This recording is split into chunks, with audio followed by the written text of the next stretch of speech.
नमस्कार दोस्तों, मैं जीतू नायक स्वागत करता हूं आप सभी का 10th क्लास के कंप्लीट मैथ्स कोर्स के लेक्चर नंबर 5 में।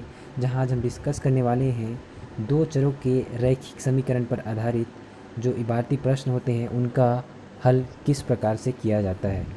ठीक है, तो इस कड़ी में मैं आपको 5th नंबर का क्वेश्चन है वहाँ से आपको बताना स्टार्ट करूँगा। और जो सिमिलर टाइप के क्वेश्चन रहेंगे उनको मैं नहीं बताऊँगा, उनको आपके लिए छोड़ दूँगा। यदि ना बने तो कमेंट बॉक्स पे कमेंट कर दीजिएगा। चलिए वीडियो को स्टार्ट करते हैं। पहला क्वेश्चन है क्वेश्चन नंबर 5। 15 किलोग्राम चाय और 17 किलोग्राम कॉफ़ी का मूल्य 183 रुपये तथा 25 किलोग्राम चाय व 13 किलोग्राम कॉफ़ी का मूल्य 213 रुपये है। तो 7 किलोग्राम चाय और 1 किलोग्राम कॉफ़ी का मूल्य ज्ञात कीजिए। दोस्तों, सबसे पहले इस क्वेश्चन के लिए आपको मान लेना है कि जो 1 किलोग्राम चाय और 1 किलोग्राम कॉफ़ी का मूल्य है वो x है और y है ना। यानी चाय का मूल्य जो है 1 किलोग्राम चाय का मूल्य ₹100 और 1 किलोग्राम कॉफ़ी का मूल्य y रुपये है। ठीक है, चलिए इसका हल मैं आपको दिखा देता हूँ। हाँ, देखिए, माना 1 किलोग्राम चाय का मूल्य कितना है, ₹100 हमने मान लिया। कॉफ़ी का मूल्य मान लिया y रुपये है ना। तो क्वेश्चन में क्या बोला था कि 15 किलोग्राम चाय और 17 किलोग्राम कॉफ़ी का मूल्य 183 रुपये है। तो ये आपका एक समीकरण बन गया। सेकंड लाइन में बोला था कि 25 किलोग्राम चाय और 13 किलोग्राम कॉफ़ी का मूल्य 213 रुपये है। ये आपका दूसरा समीकरण बन गया। अब दोस्तों, इसको हल करने के लिए हम विलोपन विधि का उपयोग ज़्यादातर करते हैं, क्योंकि विलोपन विधि जो है वो ईजी पड़ता है ना। तो विलोपन विधि में आपको करना क्या रहता है, कोई भी एक चर जैसे x का गुणांक है ना, कोई भी एक चर है उसका गुणांक चाहे x का चाहे y का है ना, दोनों समीकरणों में बराबर होना चाहिए। यहाँ पे मैं x की बात करूँ तो x का गुणांक पहले समीकरण 15 है और दूसरे में 25 है। तो दोनों को बराबर करने के लिए अपने को कुछ गुना भाग उसमें मतलब गुना करना पड़ेगा है ना। तो फर्स्ट इक्वेशन में मान लीजिए मैं 5 से गुना कर दूं और सेकंड इक्वेशन में मैं 3 का गुना कर दूं, तो दोनों के गुणांक जो है, दोनों में x के गुणांक जो है 75 हो जाएंगे है ना। ऐसा दिमाग आपको स्वयं से लगाना है। ठीक है, तो वही काम मैंने यहाँ पे किया है। देखिए, पहले समीकरण में जब मैंने 5 का गुना किया तो मेरे को ये मिला है ना, और दूसरे समीकरण में जब मैंने 5 का गुना किया तो ये मिला है ना। अब आपको जब दोनों के गुणांक जब बराबर हो गए हैं, दोनों समीकरणों में x के गुणांक जब बराबर हो गए हैं, तब आपको दोनों समीकरणों को घटा देना है। घटाने पर ये वाला पोर्शन कट जाएगा, बचेगा कितना, 46y बराबर 276 बचेगा। ठीक है, यहाँ से y की वैल्यू निकालेंगे, y इक्वल्स टू 6 आएगा।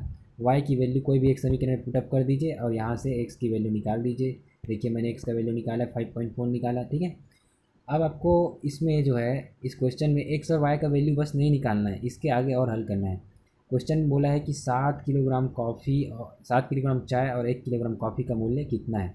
तो आप उसको 7x प्लस वाई लिखेंगे और यहाँ पे x और y की वैल्यू जो है पुटअप करने के बाद आपको आंसर मिलेगा। देखते हैं कितना आता है ना। देखिए, यहाँ पे 7 का 7 लिख दिया, x के स्थान पे 5.4 लिख दिए क्योंकि हमको 5.4 मिला है, प्लस का प्लस लिख दिया है ना, और y के स्थान पे 6 लिख दिया। टोटल हल किया तो 43 रुपये 80 पैसे आए। ठीक है, तो 7 किलोग्राम चाय और 1 किलोग्राम कॉफ़ी का मूल्य कितना होगा, 43 रुपये 80 पैसे होगा। ठीक है, चलिए नेक्स्ट क्वेश्चन देखते हैं। नेक्स्ट क्वेश्चन है क्वेश्चन नंबर 7।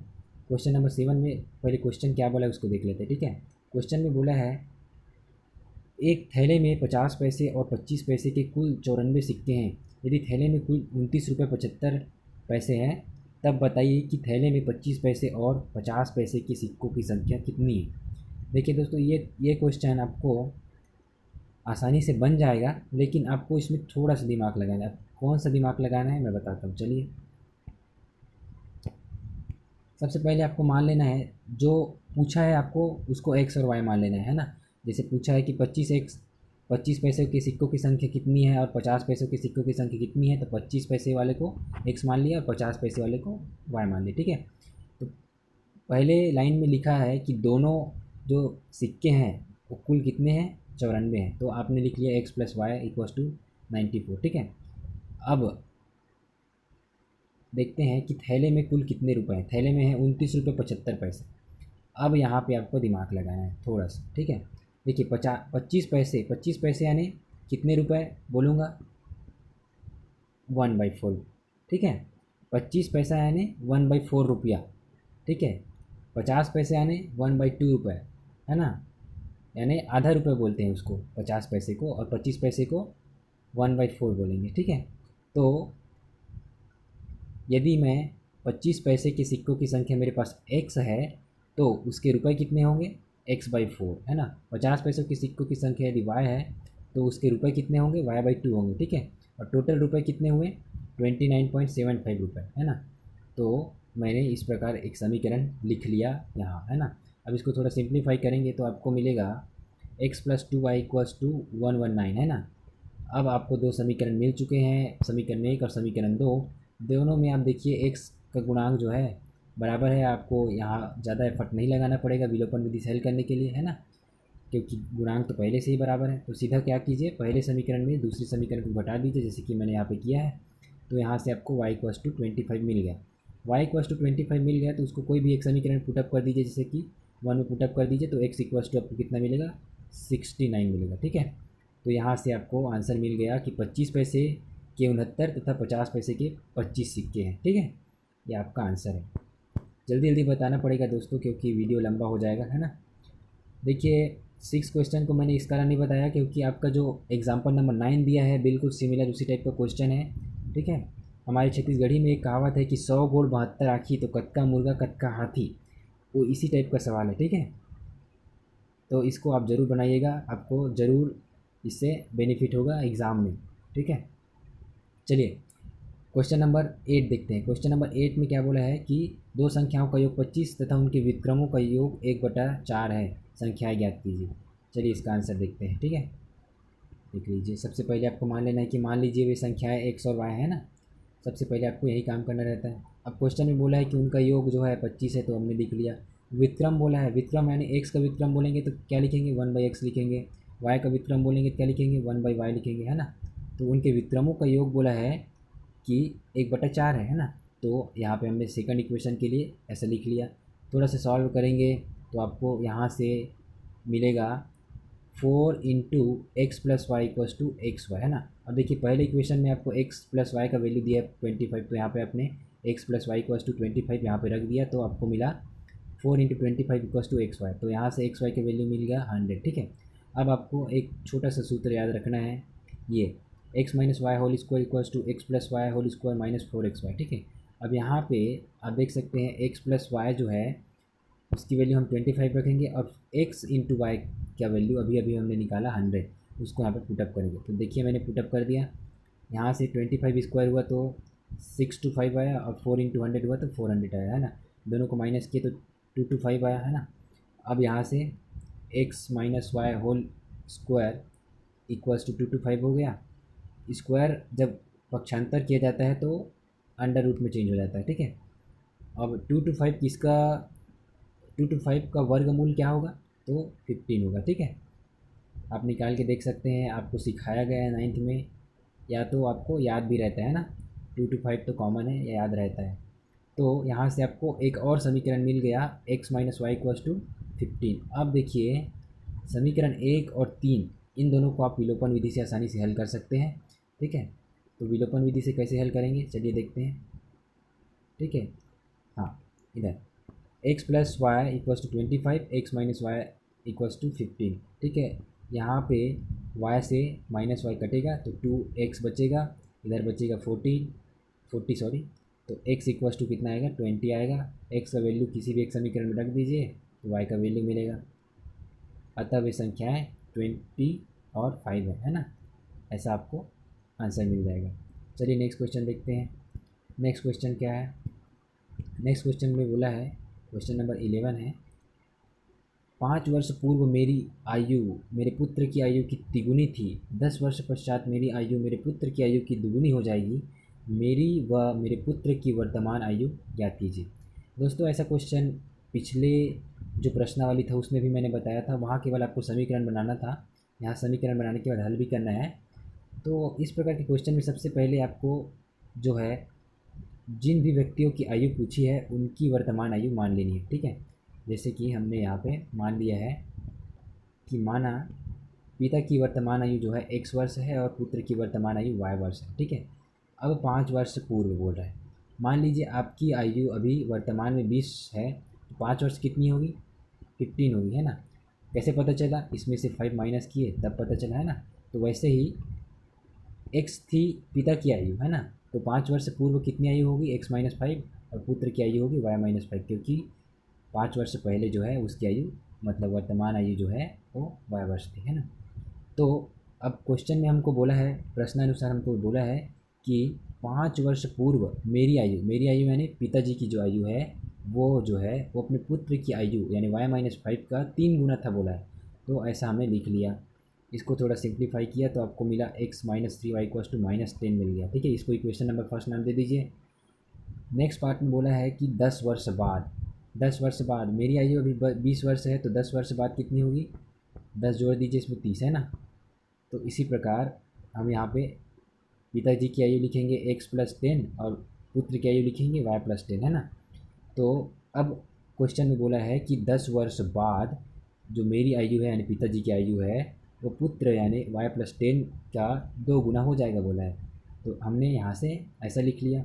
इसको भी सिंप्लीफाई किया तो लास्ट में अपने को मिला x-2y=10। आपको 2 इक्वेशंस मिल चुके हैं। ठीक है, यही हमको करना रहता है हमेशा, 2 इक्वेशंस खोजने हैं फिर उनको हल करना है। ठीक है, तो 2 इक्वेशंस हमको मिल चुके हैं, ये और ये। अब देखिए x का गुणांक तो दोनों में सेम है, तो आपको ज़्यादा कुछ करना नहीं, सीधा घटा देना है। ये कट जाएगा, बचेगा क्या, -3+2 यानी -y बचेगा। इस तरफ क्या बचेगा, -20 बचेगा। दोनों तरफ से माइनस माइनस कैंसिल हुआ तो y=20। y का वैल्यू कोई भी एक समीकरण में पुटअप कर दीजिए, x का वैल्यू मिला 50, यानी पिताजी की आयु है वो 50 है और पुत्र की आयु जो है वो 20 है। ठीक है, चलिए 12th नंबर का क्वेश्चन देखते हैं। ठीक है, 12th नंबर का क्वेश्चन है, दो स्थानों ए और बी के बीच की दूरी 70 किलोमीटर है। ठीक है, दो कारें ए व बी से चलना प्रारंभ करती है। यदि वे एक ही दिशा में चलती है तो 7 घंटे बाद एक दूसरे से मिलती है, और यदि वे एक दूसरे की ओर चलती है तो 1 घंटे बाद मिलती है। कारों की चाल ज्ञात कीजिए। ठीक है, ये क्वेश्चन आपको बड़ा दिख रहा है, ये 13 नंबर का क्वेश्चन भी आपको बड़ा दिख रहा है, लेकिन ये सभी जो है वो थोड़ा सा दिमाग लगाने पर बहुत ईजी होते हैं। चलिए दिखाता हूँ मैं आपको कितना ईजी है ये क्वेश्चन। ठीक है, हाँ, देखिए दो कार हैं ए और बी से चलना प्रारंभ करते हैं। ठीक है, तो क्या बोल रहा है कि मान लीजिए, पहले आपको ये मान लेना है कि कार ए की चाल जो है वो x किलोमीटर प्रति घंटा और बी की चाल जो है वो y किलोमीटर प्रति घंटा है। ठीक है, अब ये बोल रहा है कि जब दोनों कार एक ही दिशा में चलती है ना, यानी ये कार भी इस दिशा में चल रही है और बी कार भी इस दिशा में चल रही है, तब दोनों जो है किसी स्थान पर 7 घंटे बाद मिलते बोल रहा है। ठीक है, तो इसके लिए पहली स्थिति में जो है वो आपका पहली कार द्वारा तय दूरी कितनी होगी, 7x किलोमीटर, और दूसरी कार द्वारा तय दूरी कितनी होगी, 7y किलोमीटर। अब इसको मैंने निकाला कैसे, आप पूछेंगे, आप डायरेक्ट बता रहे हैं ना, तो फार्मूला आपको पता होगा, चाल बराबर दूरी बटा समय। ठीक है, समय। तो देखिए चाल हमने मान लिया है, पहले कार के लिए मैं निकाल रहा हूँ। ठीक है, चाल हमने मान लिया है x किलोमीटर प्रति घंटा, दूरी अपने को पता नहीं है। ठीक है, दूरी अपने को अभी पता नहीं है, उसको इधर है ना। समय कितना है, 7 घंटा। तो जब ये 7 इस तरफ गुना होगा, है ना, इससे गुना होगा तो 7x हो जाएगा, और 7x बराबर क्या आएगा, इधर दूरी है ना। तो पहले कार द्वारा तय दूरी है 7x, दूसरी कार द्वारा तय दूरी 7y, है ना। अब देखिए ये कार यहाँ से यहाँ तक चला, ये कार यहाँ से यहाँ तक चला। यदि मैं यहाँ से यहाँ तक की दूरी में यहाँ से यहाँ तक की दूरी निकाल दूँ, कितनी दूरी बच जाएगी, यहाँ से यहाँ तक की, और यहाँ से यहाँ तक की दूरी कितनी है, 70 किलोमीटर्स, है ना। तो इसी कारण मैंने 7x - 7y किया और =70 लिखा। ठीक है, अब सभी में 7 7 और ये 7 × 10 है ना। तो यदि समीकरण को मैं 7 से भाग दे दूँ तो x - y = 10 बचेगा। ठीक है, अब दूसरी स्थिति देखते हैं। दूसरी स्थिति में जब कार ए जो है इस तरफ चलता है और बी जो है इस तरफ चलता है ना। तो बोल रहा है कि 1 घंटे बाद मिलता है। मान लीजिए इस स्थान पर जहाँ पे मैंने लाइन खींच दिया है वहाँ पे मिलते हैं, है ना। तो देखिए इसके द्वारा यहाँ तक तय दूरी है और इसके द्वारा यहाँ तक तय दूरी है, तो दोनों द्वारा तय दूरी कितना हो जाएगा, 70 किलोमीटर ही तो होगा ना, उससे ज़्यादा तो होगा ही नहीं, चाहे किसी भी स्थान पर मिले ए और बी के बीच, है ना। तो यहाँ पर मैंने लिख दिया x + y = 70। ठीक है, अब आपको 2 समीकरण फिर से मिल गए। दोनों समीकरणों को हल करेंगे तो यहाँ से आपको मिलेगा x = 40 किलोमीटर पर आवर, और x का वैल्यू किसी भी एक समीकरण में पुटअप कर देंगे तो y का वैल्यू मिलेगा 30 किलोमीटर पर आवर। ठीक है, तो इस प्रकार से दोस्तों आपको कठिन लगने वाले प्रश्न भी बहुत ही ईजी लगेंगे यदि आप थोड़ा सा दिमाग लगाएंगे और नियमों का पालन करेंगे। ठीक है, एक चीज़ मैं और बता दूं कि question number 9, question number 10, question number मैं 9 इसलिए नहीं बताया क्योंकि इसमें आपको फार्मूला पहले दे दिया है, एक फार्मूला आपको लगाना है। और क्वेश्चन नंबर 10 बहुत ही ईजी है ना, इस कारण मैं उसको नहीं बताया। और क्वेश्चन नंबर 6 तो आपके लिए छोड़ ही दिया है, एग्जाम्पल नंबर 9 में दिया है, इस कारण, है ना। तो इसके बाद भी यदि दोस्तों आपसे नहीं बनता है तो ज़रूर पूछिएगा, ज़रूर कमेंट बॉक्स पे कमेंट कीजिएगा, मैं ज़रूर आपको बताऊंगा, है ना। अगर पूरा वीडियो नहीं बनाता तो मैं आपको ज़रूर उसके लिए मैसेज में आपको बताऊंगा कि किस प्रकार आपको उसको हल करना है। ठीक है, अब 13 नंबर का क्वेश्चन है। 13 नंबर का क्वेश्चन भी बहुत ईजी है, लेकिन मैं एक एक करके सबको बताऊंगा तो वीडियो बहुत लंबा हो जाएगा, है ना। तो क्वेश्चन नंबर 13 मैं आपके लिए छोड़ रहा हूँ। इसके बाद 14 नंबर भी दिया है, लेकिन वो ज़्यादा इंपॉर्टेंट नहीं है करके मैं नहीं बता रहा हूँ। ठीक है, रहने के लिए बहुत ईजी है। तो यदि आपसे ना बने तो प्लीज़ कमेंट बॉक्स में कमेंट कर दीजिएगा, और इसी प्रकार के और भी वीडियोस में लगातार अपलोड करते रहूँगा। तो अपने दोस्तों को भी जोड़िए, आप भी जुड़िए और सीखिए, और 10th में अच्छा स्कोर कीजिए। ठीक है, तो तब तक के लिए अगले वीडियो में मिलेंगे, है ना। Keep watching, thank you.